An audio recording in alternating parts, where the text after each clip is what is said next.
Hey everyone, today we're going to do something a little different on the channel compared to normal, and that's actually taking a look at a laptop. I always get comments like, just get a laptop bro, anytime I review something expensive, so I decided, sure, why not, let's give it a shot. And I have to say, I'm glad that I did because this thing is an absolute beast and I kind of get it now. So a quick disclaimer before we go into things is that this device I did not buy. This is a loaner unit from ASUS, so I'll be doing my review and then sending it back to them. They have no say on this. This is all going to be my own thoughts, my opinions, and they're also going to see this video at the same time as you. So with that out of the way, let's dive into it. Let's take a look at this guy. Now, being a gaming laptop, this thing is filled to the rim with RGB. If we take a look inside here, open it up, we have a lot of RGB here. We have RGB on every single key here, so it's per key RGB, so you can customize it to be whatever you'd like. You can make your WASD keys maybe pop out a little bit, specific color, or you can do something like what I've done here, which is just simply a rainbow color. There's also more RGB. So on the bottom of the device, we have this underglow. Now it's not on right now because I closed the lid, but this thing will light up the desk. It kind of reminds me of back in the day watching those early Fast and the Furious movies where every single car had underglow. That's what we're aiming for here with this laptop. We've got tons of RGB underglow. And it doesn't just stop there, the logo lights up. So you can change this to be a custom color as well. And if you're not happy with just the lights on the logo and you want your own custom message, they actually have some RGB on a strip here that you can customize to be, your own word. You can put your initials, you can put your name, or you can use some of the little animations that are built into the Armory Crate app. So lots of RGB, of course, being a gaming laptop and a Republic of Gaming laptop at that, we have to have that. We need to get those extra FPS. Thankfully, the RGB and the actual physical size isn't the only thing that's a little bit over the top with this laptop. We have some pretty crazy specs in this thing, so let's take a quick look at that. What we have for a CPU is the Intel Ultra 9 275HX. For our DGPU, we have an NVIDIA RTX 5090M with 175 watt TGP. We have 64 gigabytes of DDR5 RAM. We have Wi-Fi 7 and Bluetooth 5.4. We have an 18-inch 1600p micro LED display with a 16:10 aspect ratio and a 240 Hz refresh rate. We also have a 90 watt-hour battery, and as mentioned before, the device weighs 3.3 kilograms. And taking a look at the I/O, we have a proprietary power input that's for the 380 watt power adapter. Our Ethernet is much faster than standard. It has a 2.5G Ethernet port. We have two Thunderbolt 5 USB-C ports and three USB-A ports that are USB 3.2 Gen 2. We also have an HDMI 2.1 port and a headphone jack. With a laptop this powerful, the question really is, what can we do with all this power? So let's take a look at some game tests. All of these tests are going to be done plugged in, and I'm going to be maxing this thing out. I'll be going above turbo mode and actually turning up all the settings. So let's take a look at that now. First up, we're going to take a look at Battlefield 6. We're running this at 1600p. Overkill settings with DLAA. We don't have any DLSS running right now. As well, we don't have any frame generation. And with these settings, with the power maxed out, we're sitting at around 80 FPS. So that's a pretty good base considering we're not boosting anything. Switching over to Cyberpunk 2077, we're on Ray Tracing Overdrive 1600p with DLSS set to auto and no frame gen.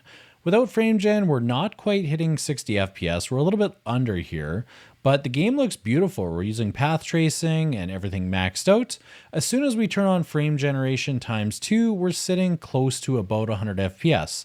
And with a strong base of about 55 FPS, this is actually a pretty good experience.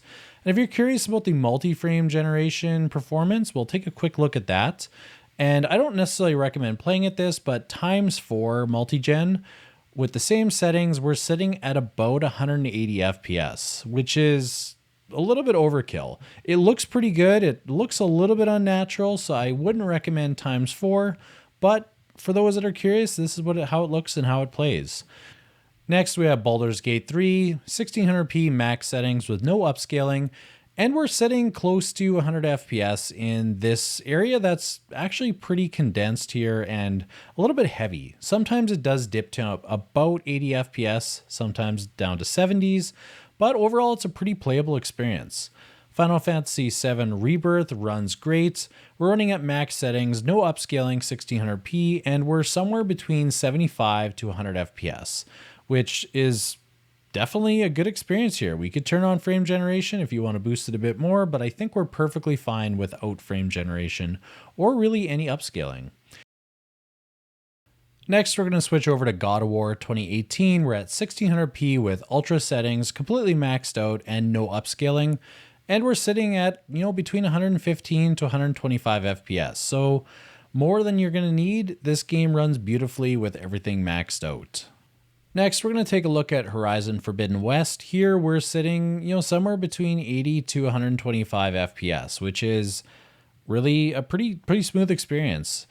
You could turn on DLSS if you wanted to. You could also turn on frame generation. So we do have more headroom, but with the settings at max here and getting over 100 FPS, I don't really think that we need to. But if you want to see what it looks like, here it is with ×2 frame generation. We're at about 150 FPS, sometimes up to 175. So definitely overkill. I don't think we need frame generation here. Next, we're going to take a look at Helldivers 2. We're just playing in the training area here, so it's not super heavy, but we are getting between 90 to 120 FPS. I would say that there's plenty of headroom here that when you're playing, let's say in an actual match and there's a large horde coming towards you, you're going to have that extra headroom to drop down and still be above 60 FPS with maxed out settings with no upscaling. Of course, if you find that you want a few more frames, you can go ahead and turn on DLSS. Taking a look at Spider-Man 2, we have very high settings with everything maxed out, ray tracing maxed out as well, and we have DLSS set to quality at 1600p. With these settings, we're getting just a little bit over 60 FPS. It is close to the line. It does dip below here and there, so you could either turn up DLSS just a little bit, or you could possibly lower the settings. As you can see from some of the game tests, this thing performs incredibly well, and it should, because it's probably one of the most powerful portable gaming devices you can actually get. Having the 5090, with most games nowadays, we're not really CPU bound, although this thing does have a beast of a CPU. I would say that most of the 5090 laptops are going to perform fairly similar, and this really is the pinnacle of what you can get right now. Let's talk about the actual build quality of the device. So my first impression of this when I got it and was first testing it is that it is quite stable and sturdy. The combination here is we have a little bit of metal, we also have some plastic, so it's kind of a mix. The lid itself is metal and it's quite sturdy. I found that the hinge was very smooth to use. Like sometimes with laptops, they can feel either a little bit too stiff or sometimes a little bit too flimsy. More often than not, it's too flimsy. I did find that if you bend it, like you can move it, but it is quite stable. Like people don't normally do this. So this is actually feeling pretty good. And I think that's because of the metal frame that it has. There is a little bit of wobble if you want to move it, but the hinge is pretty tight. And with a screen this large, it's bound to have at least a little bit. When we look inside the device here, this is where things are plastic. And the one thing I'll say about this plastic is it is nice and smooth and it looks good, but it is an absolute fingerprint magnet. I did clean this device before I started this review, and we've already got fingerprints just from me touching things just a little bit. And then if we take a look at the bottom of the device, we also have plastic down here, and I'll show you later in the video why this is actually a pretty good thing, because this cover is actually very easy to remove. So looking at the keyboard and just sharing a few thoughts on it, it's kind of your standard keyboard with the chiclet keys. And as mentioned, you do have your per key RGB, which is kind of nice to customize. It does feel pretty good to use, and with having such a large laptop, we have enough real estate here to put a full-size keyboard. So we have our number keys on the right. We have a few bonus keys at the top here, along with all your function keys. This, you can adjust your volume, you can turn off your mic, adjust your fans, or even open up the Armoury Crate app with a single button. I think one of the big highlights though of the trackpad is just its sheer size. And with the size of it, it makes it navigating around Windows just a lot easier. You don't feel like you're confined to this little tiny box.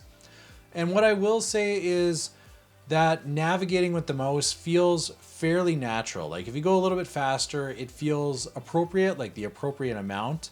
I've had some computers that you move it and it just kind of flies across the screen. So that's not what happens here. It's actually pretty well tuned, I would say. The other nice thing is that we have multi-gesture support. So if you push up, you can see your desktop here. And if you want to swipe left and right, you can switch between different desktops if you have a few running at the same time. So great for multitasking.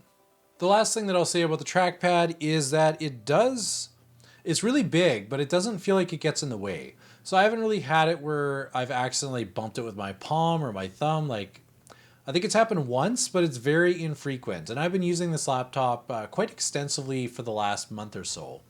So really good positioning. I think that comes with the big real estate that we have here. On smaller laptops, that tends to be when I have that issue showing up. So keyboard and trackpad gets a passing grade for me. It's very comfortable and it seems to be well built.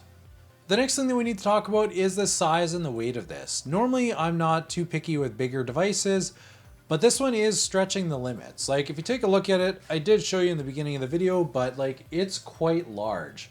I don't even know if this is actually fitting in the shot right now. Like it may be extending past the edge. I'm not sure. I'll have to take a look when I'm editing, but it is pretty big. And with that, you get some benefits and you get some downsides. So the actual dimensions is 15.71 inches long, 11.73 inches tall, and we have about 0.93 to 1.25 inches thick, depending on where you're checking on the laptop. And with such a big laptop, the total weight is 3.3 kilograms. So it is a big boy here. And with that comes difficulty with carrying the thing. Like I tried this in all of my bags and I found that it didn't actually fit in any of them. So I had to find a sleeve that I was using for a portable monitor to carry this around. For the backpacks, like it's not that it physically couldn't fit in all of my bags, but they just didn't fit in that slot that they have for the laptop. So you're probably gonna need to get like an extremely large backpack with a slot there, or possibly look at getting a large laptop bag.